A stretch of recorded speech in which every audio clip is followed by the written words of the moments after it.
This is Julie Rieger, author of The Ghost Photographer and co-host of Insider's Guide to the Other Side. And I'm Brenda Villa. I may not have written a book, but I'm in Julie's book. And you are the most gifted psychic on the planet. Come on. Listen to Insider's Guide to the Other Side on the iHeartRadio app, Apple Podcasts, or wherever you get your podcasts.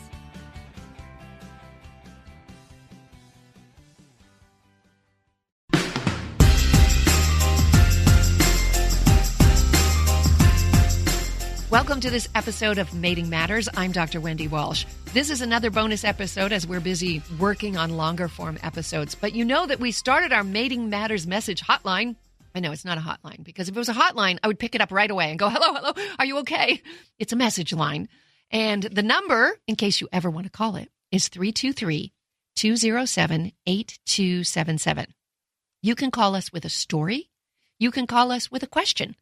And we will listen to them and decide if there's good material for an episode of Mating Matters. So we picked two interesting questions today, one from a young man, another from a young woman. And let's start with our guy. Yeah, I was wondering if maybe at some point you could talk about for us guys who I guess are decent looking, but we are really short. And so like girls tend to just kind of swipe right all the time.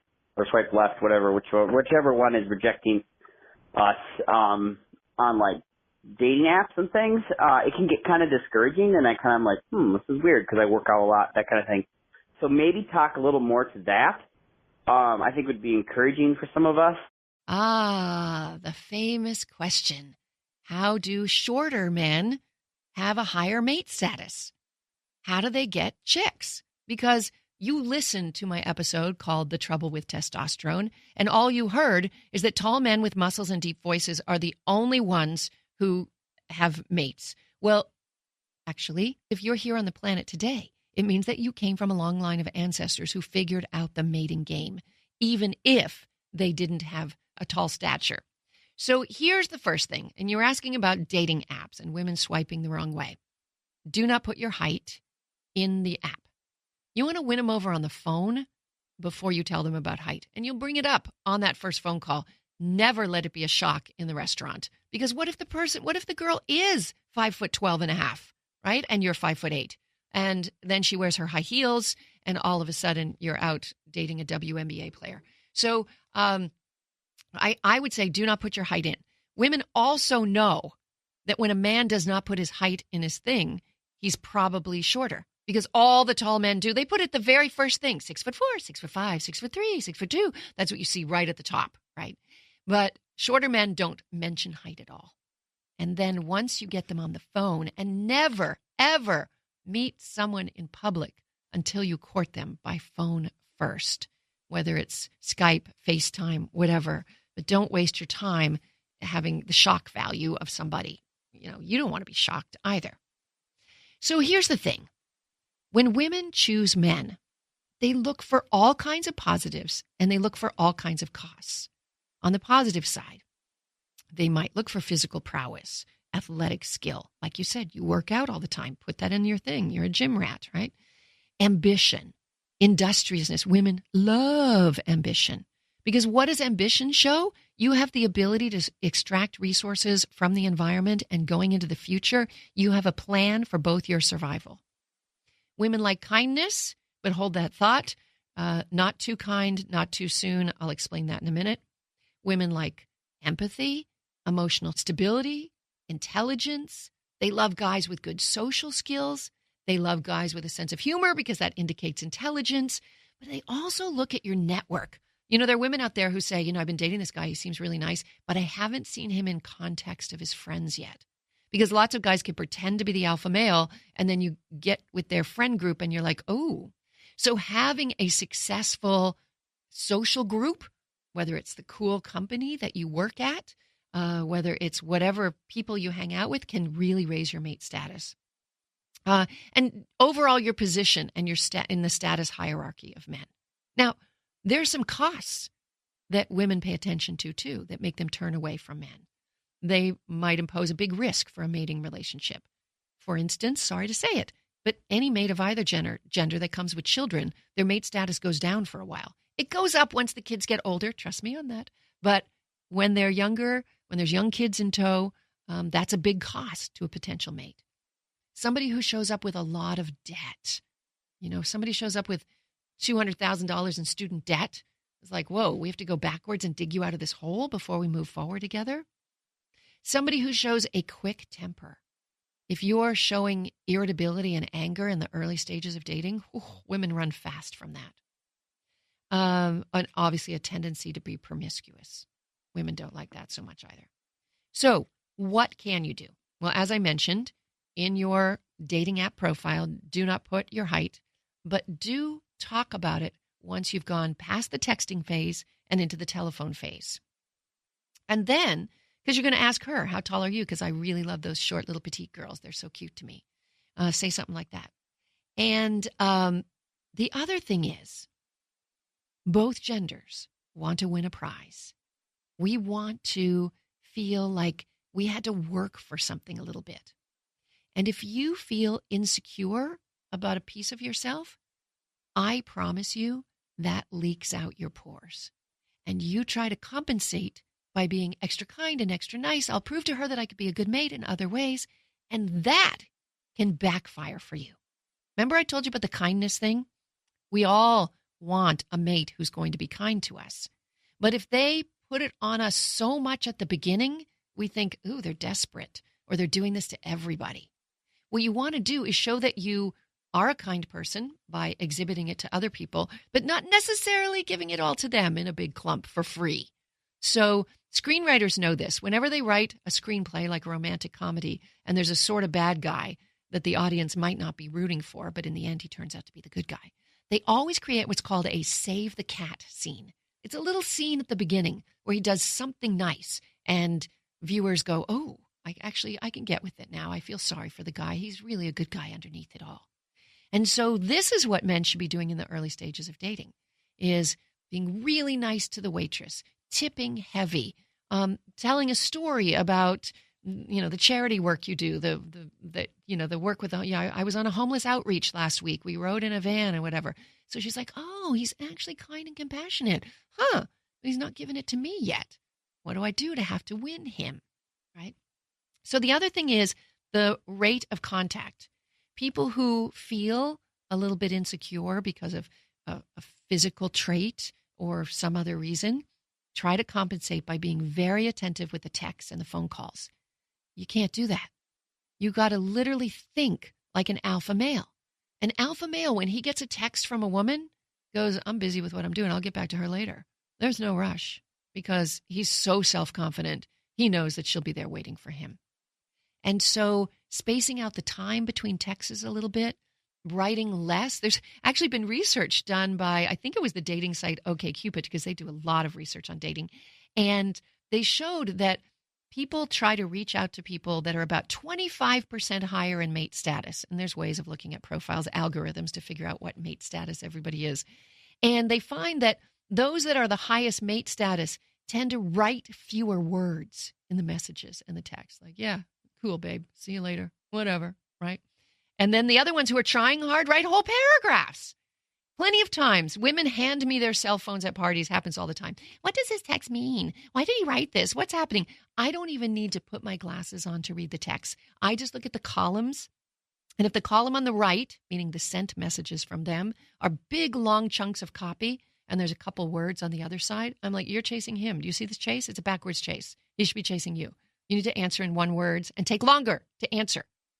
I know. All this sounds awful. Everyone hates the mating game. They love to say, I don't ever want to play games. But unfortunately, the only way to win the mating game is to play the mating game. You got to play it. And finally, I'll end with one thing. The game never works when you're just pretending to be cool and confident. It's an inside job. The game works when you do the work inside yourself to feel very valuable in the eyes of others. Because when you feel valuable in your own eyes, then other people will get that. They really will. So good luck to you. Great question. Keep swiping. She's out there. Okay, and the other caller that we're going to listen to today has a story about the polyamorous lifestyle. And it's a really good question. So let's take a listen. So I grew up very religious, and I had a lot of sexual repression. And I got married young. My husband and I got married when I was 19, and we got engaged after dating for like 2 months. And after 10 years of being married, we left the church that we grew up in, and we were kind of like liberated souls, and we decided to open up our marriage.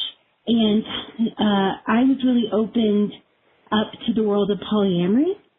So my big question is, when I opened up my marriage, I realized all the people I was attracted to would be awful mates.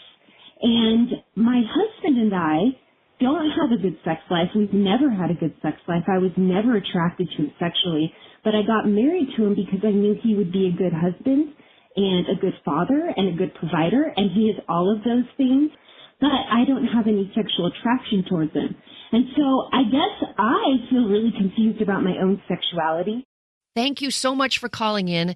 This is a really excellent question.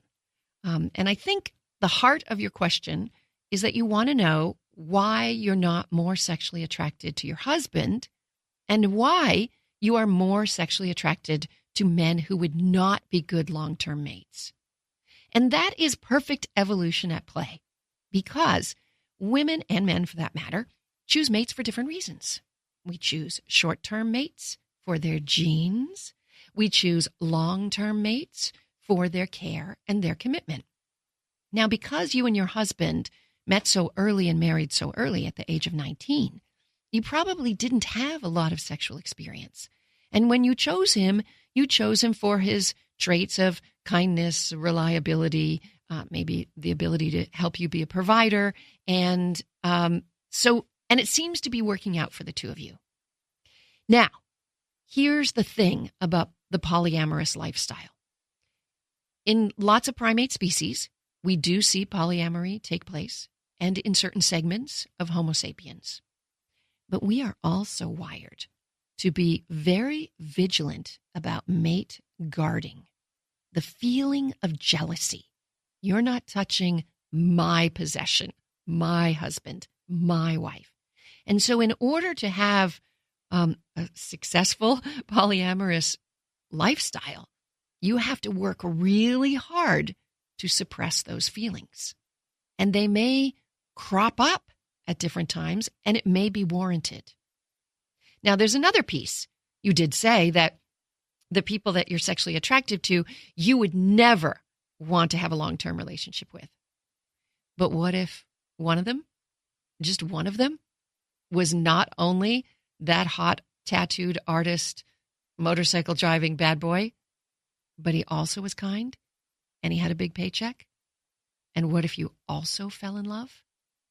That's the risk, especially when you're raising kids. Now, again, I don't believe that just because you're married to somebody that it should be till death do us part. But I do believe that until we have better cultural supports for raising children, that a married couple or a cohabiting couple who stay together are the best thing for kids. It's the best way. You have two people putting all their resources into it. And then I'm going to tell you something that you already know, but I think it's important that I say it on this podcast.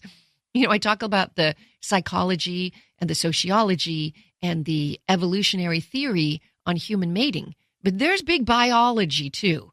And remember, back in our hunter-gatherer past, we probably never laid eyes on more than 150 humans in our entire lifespan, and most of them were related to us. It was only the odd hunter, that high testosterone alpha male who roamed into our encampment from another tribe, the one that made all the girls sit up and take notice, and we hoped that we could get his attention. And so we didn't have opportunities for a lot of these extra pair bonds, as anthropologists call it. And today, a new partner is but a thumb swipe away. And our biology isn't necessarily wired for frequent new partners. First of all, women have a higher vulnerability of getting an STD.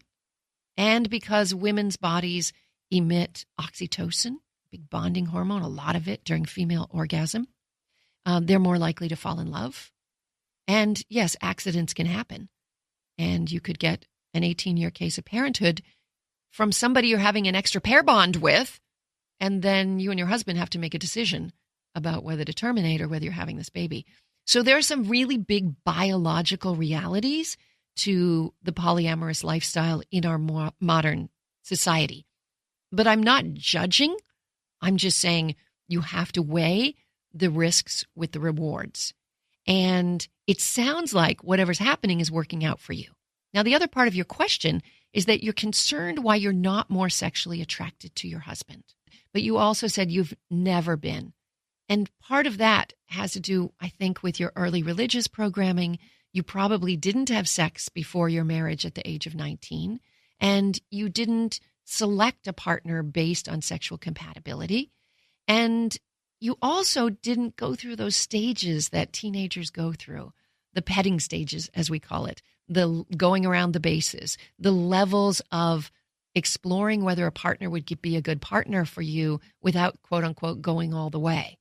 When you wait until marriage, there is this crazy pressure to go all the way, even on your wedding night. And that can be terrifying. It can even be traumatic for people who haven't sort of done the steps towards physical and even emotional intimacy.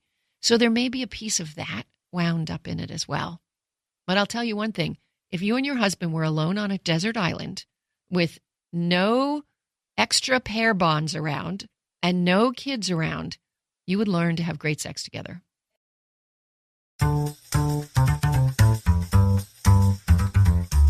Thanks for listening to this episode of Mating Matters. Producer Brooke Peterson and I, Dr. Wendy Walsh, are working hard on future episodes.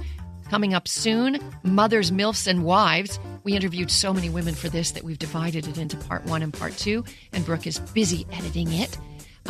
We also have upcoming stories that I'm researching that if you would like to call the Mating Matters message line, you're welcome to tell a story that we may use in an upcoming podcast. First of all, the phone number is 323-207-8277. That's 323-207-8277. Okay, here are the 2 episodes I'm looking to hear from you on.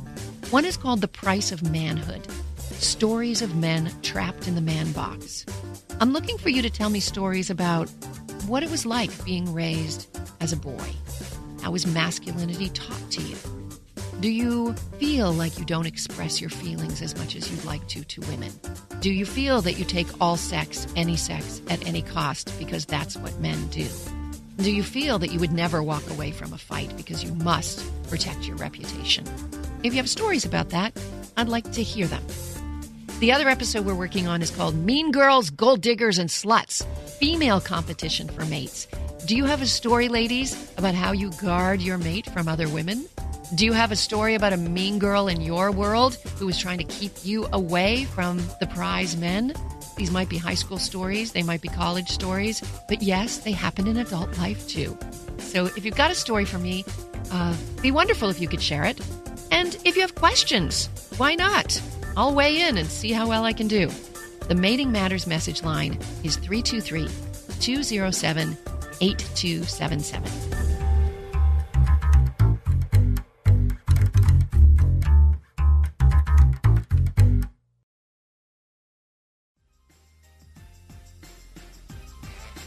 Mating Matters is co-produced with iHeartMedia. It is produced, researched, and written by me, Dr. Wendy Walsh, and it is edited and produced by Brooke Peterson. You can follow us on social media at Dr. Wendy Walsh. Please share this podcast with a friend. It's the only way that people find out about podcasts, so please tell somebody about it if you liked what you heard. And don't forget to write a review. It makes a big difference, and it's really good karma.